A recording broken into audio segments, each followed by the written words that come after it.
ఉపాధ్యాయ సంఘం చాలా సంవత్సరాలుగా బీసీ ఉపాధ్యాయుల హక్కుల కోసం, బీసీ ఉపాధ్యాయుల సమస్యల కోసం, సామాజిక రిజర్వేషన్ల సాధన కోసం, అదేవిధంగా బీసీ ఉపాధ్యాయులకు పోస్టింగ్లో, ప్రమోషన్లలో, క్రిమిలేయర్లో ప్రతి సందర్భం వచ్చినప్పుడు తన శక్తివంతం లేకుండా బీసీ ఉపాధ్యాయ సంఘం పోరాటం చేస్తుంది. బీసీ ఉపాధ్యాయ సంఘానికి మేము బీసీ సంక్షేమ సంఘం ఇలా కొండంత అండగా ఉన్నాం. బీసీ ఉపాధ్యాయులు చేసేటువంటి సమస్య 317 జీవో మీద కానీ, అదేవిధంగా చాలా రకమైనటువంటి సమస్యల మీద వాళ్ళు పోరాటం చేసినప్పుడు వారికి మద్దతుగా మేము నిలబడినామని చెప్పి ఈ సందర్భంగా తెలియజేస్తున్నాం. ముఖ్యంగా తెలంగాణలో ఒక సామెత ఉంది, సల్లకొచ్చి ముంత దాయొద్దని. ఇప్పుడు ఈ డైరీ ఆవిష్కరణ ఒక ఎత్తు అయితే, తెలంగాణ రాష్ట్రంలో ఎమ్మెల్సీ ఎన్నికలు జరగబోతున్నాయి. ఈ ఎమ్మెల్సీ ఎన్నికలు 3 నియోజకవర్గాలకు సంబంధించిన ఎమ్మెల్సీ ఎన్నికలు. దాదాపు తెలంగాణలో సగం జిల్లాలు ఈ ఎన్నికల్లో పాల్గొనబోతున్నాయి. ఈ ఎన్నికలు ఒక ఆషామాషిగా నిర్వహించే ఎన్నికలు కావు.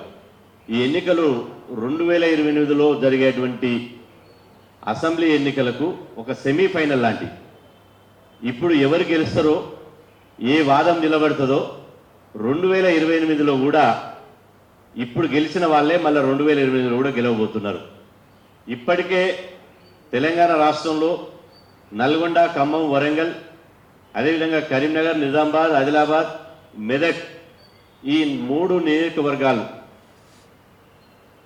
ఇప్పటికే బీసీల ప్రభంజన మొదలైంది.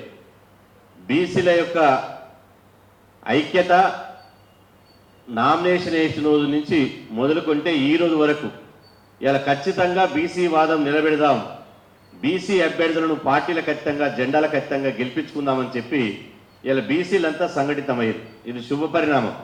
ఈ 3 ఎమ్మెల్సీ స్థానాలకు నేను సవాల్ చేస్తున్నా, ఖచ్చితంగా 3 ఎమ్మెల్సీ స్థానాలు బీసీ బిడ్డలను గెలిపించుకోబోతున్నాం. ఎవరి తరం కాదు, ఎవడు ఆపేటువంటి పరిస్థితి లేదు. ఎందుకంటే మాకు అండగా మా ఎస్సీ, ఎస్టీ, మైనార్టీ సోదరులు 90% ఒక్కటైనప్పుడు, ఈ 90% బహుజనులు ఏకమైనప్పుడు మా 3 బీసీ అభ్యర్థులు గెలిచి రేపు 100% చట్టసభల్లోకి అడుగు పెట్టబోతున్నారు. ఇది రాష్ట్రంలో ఇలా ఒక సంచలనమైనటువంటి పెను మార్పులు కాబోతున్నాయి. సామాజిక న్యాయం అనే వాదానికి ఇలా 1000 రెట్ల శక్తితోటి ఈ వాదాన్ని నిలబెట్టడానికి ఇప్పటికే ఇలా బీసీ, ఎస్సీ, ఎస్టీ ఓటర్లు సిద్ధమైపోయారు. ఎందుకంటే ఇప్పుడున్నటువంటి పార్టీలు కానీ గతంలో ఉన్నటువంటి పార్టీలతోటి విసిగి వేసారిపోయారు. ఈ పార్టీలు బీసీలకు టిక్కెట్లు ఇవ్వవు, బీసీలను గెలుపు గుర్రాలుగా చూస్తలేరు, బీసీలను అవమానిస్తున్నారు.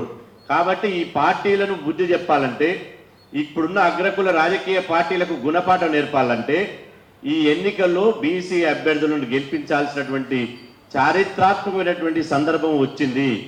ఈ సందర్భం లోపట బీసీలు చరిత్ర సృష్టించబోతున్నారు. ఇది పచ్చి నిజం. మళ్ళీ గెలిచిన తర్వాత ఇదే సోమాజిగూడ ప్రెస్ క్లబ్లో చిరంజీవి సారు మేమంతా కలిసి మళ్ళా ప్రెస్ మీట్ పెడతాం. ఎందుకంటే బీసీలకు 78 సంవత్సరాలుగా అన్ని పార్టీలు డోకా చేస్తున్నాయి, మోసం చేస్తున్నాయి, అన్యాయం చేస్తున్నారు, దగా చేస్తున్నారు, మమ్మల్ని ఓట్లు వేయించుకొని అంచివేస్తున్నారు. ఇక ఆ కాలం పోయింది. ఈ అగ్రకుల ఆధిపత్య దొరల పటేళ్ల పాలనను పాతరేసి బీసీ బిడ్డల్ని గెలిపించుకోవడానికి బహుజన సమాజం అంతా సిద్ధమైంది. దీని ఏ శక్తి ఆపదాలదు. ఇలా రాష్ట్రంలో జరిగేది 2 పార్టీల మధ్యన జరిగే ఎన్నికలు కావు, 2 వ్యక్తుల మధ్యన జరిగే ఎన్నికలు కావు, 2 వాదాల మధ్యన జరిగే ఎన్నికలు. ఒకటి బడుగుల ఆత్మగౌరవానికి, బలిసినోళ్ల ఆధిపత్యానికి మధ్యన జరిగే ఎన్నికలు. మళ్ళీ చెప్తున్నా, ఇప్పుడు జరిగే ఎన్నికలు 2 పార్టీల మధ్యన జరిగే ఎన్నికలు కావు, 2 వ్యక్తుల మధ్యన జరిగే ఎన్నికలు కావు, ఈ 2 వాదాల మధ్యన జరిగే ఎన్నికలు. ఈ 2 వాదాల్లో ఒక వాదం బడుగుల ఆత్మగౌరవానికి, బలిసినోల ఆధిపత్యానికి, అదేవిధంగా రెడ్డిల పాలనకు, అదేవిధంగా బడుగుల ఐక్యమత్యానికి సంబంధించినటువంటి ఎన్నికలు. కాబట్టి ఇక్కడ నల్గొండ, ఖమ్మం, వరంగల్ నుంచి పూల రవీందర్ గారు నిలబడ్డారు. అదేవిధంగా కరీంనగర్, నిజామాబాద్, ఆదిలాబాద్, మెదక్ నుంచి అదే ఉపాధ్యాయ సమాజం నుంచి మల్క కుమరయ్య గారు నిలబడ్డారు. అదేవిధంగా గ్రాడ్యుయేట్స్ ఎమ్మెల్సీ నుంచి ప్రసన్న హరికృష్ణ గారు నిలబడ్డారు. ఈ ముగ్గురు నాయకులు ఇలా వాళ్ళ వ్యక్తులను మేము బీసీ సమాజం చూస్తలేదు. పూల రవీందర్ గెలిచిందంటే బీసీలు గెలుపుగా మేము భావిస్తున్నాం. ప్రతి ఓటరు కూడా భావిస్తుంది పూల రవీందర్ అనేట ఆయన బీసీ కావచ్చు, కానీ ఇక్కడ బీసీ వాదాన్ని నిలబెట్టుకోవాలి. పూల రవీందర్ గెలుపు, అదేవిధంగా బీసీల బిడ్డల గెలుపు, రేపటి భవిష్యత్తు రాజకీయాలకు మలుపు అనే నినాదంతో పోతున్నాము. ఈ రాజకీయాలు, ఈ గెలుపు రాష్ట్ర రాజకీయ చిత్రపటాన్ని మార్చబోతున్నాయి. ఒక్కసారి గుర్తుపెట్టుకోండి, రాష్ట్ర రాజకీయ చిత్రపటాన్ని ఎమ్మెల్సీ ఎన్నికలు మార్చబోతున్నాయి. ఇప్పుడు బీసీ వాదం బయలుదేరింది, అది అసెంబ్లీకి దాక్కుతుంది, రేపు అసెంబ్లీని ముద్దాడుతుంది, శాసన మండలిని ముద్దాడుతుంది. అక్కడ దాకా వచ్చినటువంటి బీసీ వాదం రేపు 2028లో బీసీ ముఖ్యమంత్రి పీఠాన్ని కైవసం చేసుకోబోతున్నాం. 100% మేము బీసీ ముఖ్యమంత్రి పీఠాన్ని కైవసం చేసుకోబోతున్నాం. ఈ ముగ్గురిని గెలిపించి ఇలా రెండో అభ్యర్థులు ఉండొచ్చు. ఖమ్మం, నల్గొండ, వరంగల్లో ఇంకో బీసీ బిడ్డలు నిలబడవచ్చు. అదేవిధంగా కరీంనగర్, నిజామాబాద్, ఆదిలాబాద్లో ఇంకా బీసీ బిడ్డలు నిలబడ్డారు.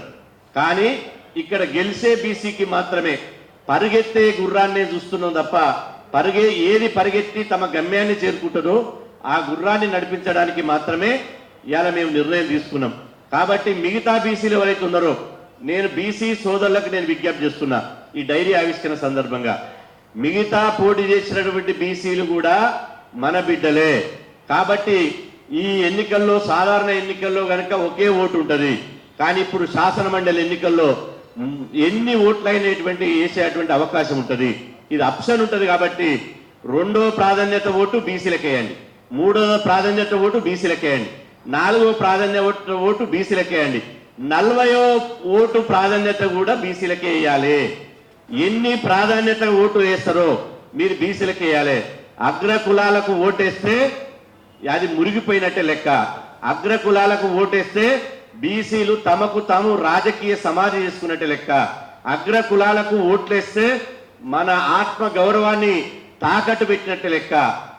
అగ్ర వర్ణాలకు, అగ్ర కులాలకు, ఈ రెడ్డి ఆధిపత్య దొరలకు ఓట్లేస్తే మన తల్లిని తాకట్టు పెట్టినట్టే లెక్క. కాబట్టి ఇది బీసీ బిడ్డల భవిష్యత్తుకు సంబంధించింది. ఇప్పటికే నేను అంటున్నా, ఇవాళ పిఆర్టీయు అంటే ఎవరు నిలబడ్డారు? ఇప్పుడు పిఆర్టీయు అట. పిఆర్టీయు అంటే ప్రోగ్రెస్ రికగ్నైజ్డ్ టీచర్స్ యూనియన్. అది పేరు మాత్రం అట్లా పెట్టుకున్నారు. అది ప్రోగ్రెస్ రికగ్నైజ్డ్ టీచర్స్ యూనియన్ కాదు. పి అంటే పక్క, ఆర్ అంటే రెడ్డి, టీ అంటే టీచర్, యు అంటే యూనియన్. పక్కా రెడ్డి టీచర్ యూనియన్. ఇవాళ మేము ఆరోపణలు చేయడం లేదు, వాళ్ళకు వాళ్ళే మాది 100% రెడ్డి టీచర్స్ యూనియన్ అని వాళ్ళే చాటి చెప్పుకుంటున్నారు. ఎందుకు? నల్గొండ, ఖమ్మం, వరంగల్లో శ్రీపాల్ రెడ్డి అనే ఒక రెడ్డి వ్యక్తికి టికెట్ ఇచ్చారు. అదేవిధంగా కరీంనగర్, నిజామాబాద్, ఆదిలాబాద్, మెదక్లో వంగ మహేందర్ రెడ్డి అని ఒక రెడ్డికి టికెట్ ఇచ్చారు. అంటే 2 స్థానాల అవకాశం వస్తే ఒక టీచర్స్ యూనియన్ 2 రెడ్లకే ఇస్తే పిఆర్టీలో సభ్యత్వం తీసుకుంది మేము, పిఆర్టీ జెండా మోసింది మేము. పిఆర్టీలో ఇప్పుడు కోట్ల ఫండ్ ఉందంటే మా బీసీ టీచర్ల శాలరీస్ నుంచి కట్ అయిపోయినాయి. పిఆర్టీ నిలబడ్డదంటేనే బీసీ, ఎస్సీ, ఎస్టీ, మైనార్టీల త్యాగాలతో నిలబడితే నల్లగొండల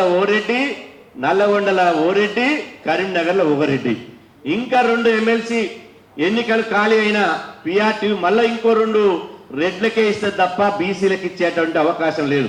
కాబట్టి పక్కా రెడ్డి టీచర్స్ యూనియన్ బీసీలు ఓటు అనే ఆయుధం చేసుకుని దీన్ని పాతాళంలోకి పాతి పెట్టాలని చెప్పి ఈ సందర్భంగా మేము పిలుపునిస్తున్నాం.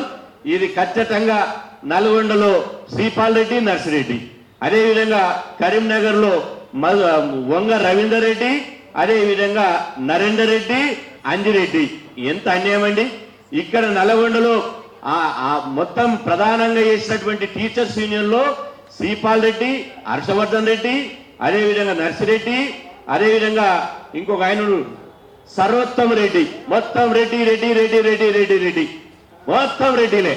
అందుకనే బీసీ, ఎస్సీ, ఎస్టీలకు చీమునెత్తురు ఉంటే, నిజంగా మీరు ఆత్మగౌరవమైనటువంటి బిడ్డలం అయితే 100కు 100% గెలిపించడమే కాదు, వాళ్లకు డిపాజిట్ రాకుండా చేసే బాధ్యత బీసీ ఎస్సీ ఎస్టీ సమాజం తీసుకుంటుంది అని చెప్పి సందర్భంగా తెలియజేస్తున్నా.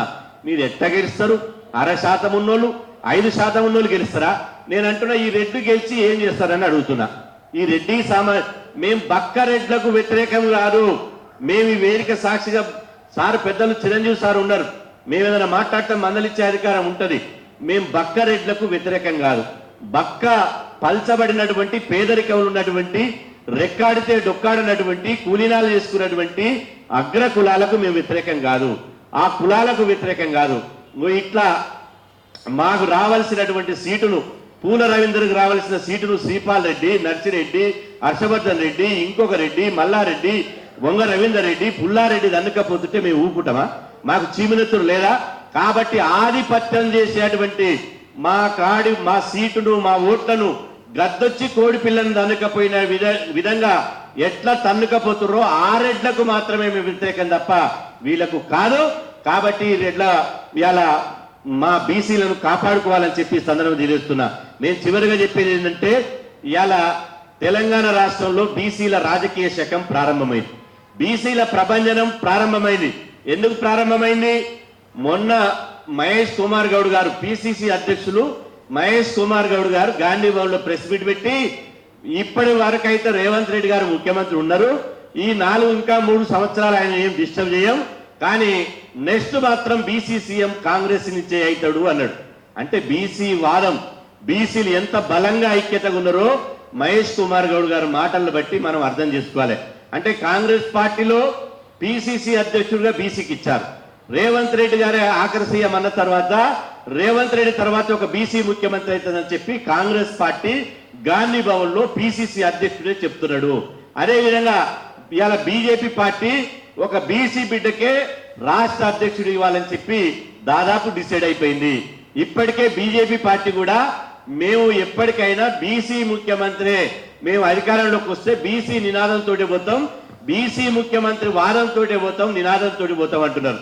మరి నిన్న అయ్య మా దొరవారు 13 నెలలకెళ్ళి పామదులకెళ్ళి బయలుదేరిండు. అమ్మా బయలుదేరినాదు అని మాంకాళి జాతరలో, మాంకాళి బోనాలలో పాటేస్తారు. అట్లా బయలుదేరి బంజారాహిల్స్కి వచ్చి ఇవాళ ఆ బీఆర్ఎస్ పార్టీ విశ్వస్థాయి సమావేశం పెట్టి వారు మాజీ ముఖ్యమంత్రి కేసీఆర్ గారు ఏమంటారంటే, 100% కాంగ్రెస్ ఫెయిల్యూర్ అయిపోయింది పరిపాలనలో, ఇక వచ్చేది బీఆర్ఎస్ ప్రభుత్వమే అన్నాడు. నేను విజ్ఞప్తి చేస్తున్నా, బీఆర్ఎస్ ప్రభుత్వం రావాలంటే నేను కేసీఆర్ గారికి సలహాలు ఇస్తున్నా. ఎందుకంటే సలహాలు సూచనలు లేకనే నువ్వు నిండా విడిగినావు. కాబట్టి మేము బీసీలుగా 2 కోట్ల మంది బీసీలకు ప్రతినిధులుగా మేము మీకు సూచనలు చేస్తున్నాం, సవాల్ కూడా చేస్తలేం. మీకు సూచనలు ఏంటంటే, మీరు బీసీ ముఖ్యమంత్రి అనండి, బీఆర్ఎస్ పార్టీ అధికారంలోకి వస్తుంది. మళ్ళీ మేము 0.5% లేని వాళ్ళమే ముఖ్యమంత్రి, పార్టీ అధ్యక్షుడే మేము, బీఆర్ఎస్ పార్టీ వర్కింగ్ ప్రెసిడెంట్ మేము అంటే తెలంగాణలో నాయన ఆట సాగవివా. ఈ 13 నెలల కాలంలో సీను సితార్ అంతా మారిపోయింది. బీసీలంతా ఇక నడవదు, మీ 0.5% ఉన్నోళ్ళది 5% ఉన్నోళ్ళది నడవదని చెప్పి ఇవాళ నిలదీస్తున్నారు.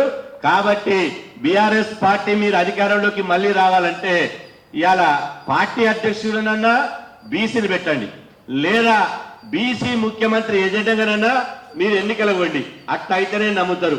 ఇక మా కవితమ్మ గారు ఏం చేస్తుందంటే, బీసీ వాదం పేరుతో మీటింగ్లు పెడుతుంది. మేము నిజమే పెట్టొచ్చు, ఈ భూమి మీద పుట్టిన వాళ్ళకి ఎవరికైనా హక్కున్నది. కానీ కవితమ్మ గారు, మీకు నిజంగా బీసీల మీద చిత్తశుద్ధి ఉంటే, బీసీల పట్ల మీకు ప్రేమ ఉంటే, నిజంగా బీసీలకు అన్యాయం జరిగిందని మీరు భావిస్తే, ఇవాళ బీఆర్ఎస్ పార్టీ నుంచి ఎమ్మెల్సీ ఎన్నికల అభ్యర్థి పెట్టలేదు కదా, ఎమ్మెల్సీ ఎన్నికల అభ్యర్థులు మీరు పెట్టలేదు కదా. మీకు నిజంగా బీఆర్ఎస్ పార్టీకి, కవితమ్మ గారికి, కేసీఆర్ గారికి బీసీల మీద చిత్తశుద్ధి ఉంటే, ఈ ఎమ్మెల్సీ ఎన్నికల్లో పోటీ చేసినటువంటి బీసీ అభ్యర్థులు ఎవరైతే ఉన్నారో బీసీ అభ్యర్థులకు బేషరతుగా బీఆర్ఎస్ పార్టీ నుంచి మద్దతు ప్రకటించండి. అప్పుడు మిమ్మల్ని 100% బీసీ సమాజం నమ్ముతుంది. అదేవిధంగా మద్దతు ప్రకటించడమే కాదు, కవితమ్మ గారు బీసీల వాదాన్ని, బీసీలలో వస్తున్న చైతన్యాన్ని పక్కదారి పట్టించుకోవడానికి, ఎందుకంటే అప్పుడు దళితులో వస్తున్న చైతన్యాన్ని దళిత ముఖ్యమంత్రి అని చెప్పి దళిత గోవిందం చేశారు, మీకు అందరు తెలుసు, పక్కదారి పట్టించారు. మళ్ళీ ఇప్పుడు బీసీల చైతన్యం వచ్చి మా రాజ్యం మాకు కావాలి, బీసీ బిడ్డలు ముఖ్యమంత్రి కావాలి, మేము 60 మంది పోయి అసెంబ్లీలో కూర్చోవాలన్నప్పుడు మళ్ళీ కవిత గారి ద్వారా బీసీ వాదం ఎత్తుకుని ఇలా ఊరూరు తిరుగుతున్నారు కవిత గారు.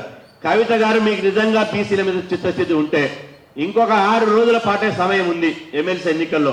మీకు మంచి బ్రహ్మాండమైన అవకాశం ఇస్తున్నాం. కవిత గారు నిజమైన బీసీ నాయకురాలు అనిపించుకోవడానికి మీరు ఈ బీసీ బిడ్డలైనటువంటి పూల రవీందర్ గారు, ప్రసన్న హరికృష్ణ గారు, మల్క కొమరే గారు, అదేవిధంగా యాట సాయన్న ముదిరాజు గారు, అదేవిధంగా వరంగల్లో పోటీ చేసినటువంటి యాదవ్ ఆయన సుందర్రాజ్ యాదవ్ గారు, వీళ్ళందరూ బీసీ బిడ్డలు ఉన్నారు. వీళ్ళ పక్షాన మీరు ప్రచారానికి బయలుదేరండి. మీరు ప్రచారానికి బయలుదేరి పార్టీల ఖచ్చితంగా బీసీ బిడ్డలు గెలిపించండి అని చెప్పి కవిత గారు అంటే నిజంగా బీసీల పట్ల కవిత గారికి బీఆర్ఎస్ పార్టీకి చిత్తశుద్ధి ఉందని మేము అనుకుంటాం. లేకపోతే దళితులో వస్తున్న చైతన్యాన్ని ఎట్లయితే ఆదిలోనే అడ్డుకొని ఆ దళిత నినాదాన్ని ఇలా పాతర పెట్టిరో ఇవాళ బీసీ వాదాన్ని కూడా పాతర పెట్టేటువంటి కుట్రలు చేయొద్దు. మీరు మాట్లాడితే పార్టీ పరంగా మాట్లాడుకోండి. నేను అంటున్నా, కేసీఆర్ గారు నిన్న మాట్లాడుతూ త్వరలోనే ఉప ఎన్నికలు వస్తాయి, ఆ ఉప ఎన్నికల్లో 10కి 10 మనం గెలవబోతున్నాం అన్నాడు. నాయన మీకు అంత ఆదరణ ఉంటే మీరు 10కి 10 గెలవబోతుంటే మరి ఎమ్మెల్సీ ఎన్నికల్లో ఎందుకు పోటీ చేయలేదు? మీకేముంది ప్రభంజనం. తెలంగాణ రాష్ట్రంలో బ్రహ్మాండంగా అర్హారో ఓదేవా అని చెప్పి బ్రహ్మాండంగా ఎర్రతివాచపరుస్తున్నారు. మరి 3 ఎమ్మెల్సీలలో ఎందుకు పోటీ చేయలే? సరే, మీ నిర్ణయం. మీరు ఓడిపోతారని చేయలేదా, గెలుస్తారని చేయలేదా, మీ ప్రభంజనం ఎక్కడ ఆగిందో మాకు తెలియదు. కానీ మీ బీఆర్ఎస్ పార్టీకి చిత్తశుద్ధి ఉంటే 3 ఆఫర్లు బంపర్ ఆఫర్ చేసినాం.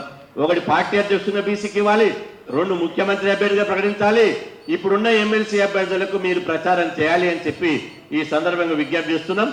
ఈ ఎమ్మెల్సీ ఎన్నికలు రేపటి తెలంగాణ రాష్ట్ర రాజకీయాలకు అదేవిధంగా బీసీల రాజకీయాలకు ఒక మలుపు లాంటిది. ఇది ఈ ఎమ్మెల్సీ ఎన్నికలు 100% 3 ఎమ్మెల్సీలను గెలిపించుకొని నేను చివరిగా చెప్పేదంటే ఇప్పుడున్న ఆ రెడ్డిని ఈ రెడ్డిని పొరపాటునో గ్రహపాటునో మందుకో మద్యానికో నోట్లకో ఓట్లకో లేకపోతే వాళ్ళు ఇచ్చేటువంటి ఎంగిలి మెత్తులకో దయచేసి బహుజన సమాజం బోర్లా పడితే ఏమంటారు బహుజన సమాజం వాళ్ళు చెప్పినటువంటి తీపి మాటలు నమ్మితే మోసపోతే ఇప్పుడు 43 మంది రెడ్లు ఉన్నారు అసెంబ్లీలో. 43 మంది రెడ్లు ఏం చేస్తున్నారు? రేవంత్ రెడ్డి జిందాబాద్ అని తిరుగుతున్నారు. మళ్ళీ శ్రీపాల్ రెడ్డిని గెలిపిస్తే రేవంత్ రెడ్డి దగ్గర పైరవీలు చేసుకుని తిరుగుతాడు. అదేవిధంగా వంగ రవీందర్ రెడ్డిని గెలిపిస్తే రేవంత్ రెడ్డి జిందాబాద్ అని తిరుగుతాడు. అదేవిధంగా నరేందర్ రెడ్డిని గెలిపిస్తే వాళ్ళు కూడా రేవంత్ రెడ్డి జిందాబాద్ అని సెక్రటరియట్ లో పైరవీలు చేసుకుని తిరుగుతారు. కానీ బీసీ బిడ్డలను గెలిపేయండి. 100% ఉపాధ్యాయుల సమస్యలు, నిరుద్యోగుల సమస్యలు, సబ్బండ కులాల సమస్యలు, ఈ రాష్ట్రంలో ఉన్నటువంటి అన్ని సమస్యలని చట్టసభల్లో వినిపించే బాధ్యత మేము తీసుకుంటామని చెప్పి ఈ సందర్భంగా తెలియజేస్తూ ఈ 3 ఎమ్మెల్సీలను మేము ప్రమాణం చేస్తున్నాం, సవాల్ విసురుతున్నాం. ఈ 3 ఎమ్మెల్సీలను గెలిపించుకొని మళ్ళీ ఇదే ప్రెస్ క్లబ్ లో ఆ ఎమ్మెల్సీలతోటి 2026 నూతన డైరీని ఆవిష్కరించుకోబోతున్నామని చెప్పి ఈ సందర్భంగా తెలియజేస్తూ సెలవు.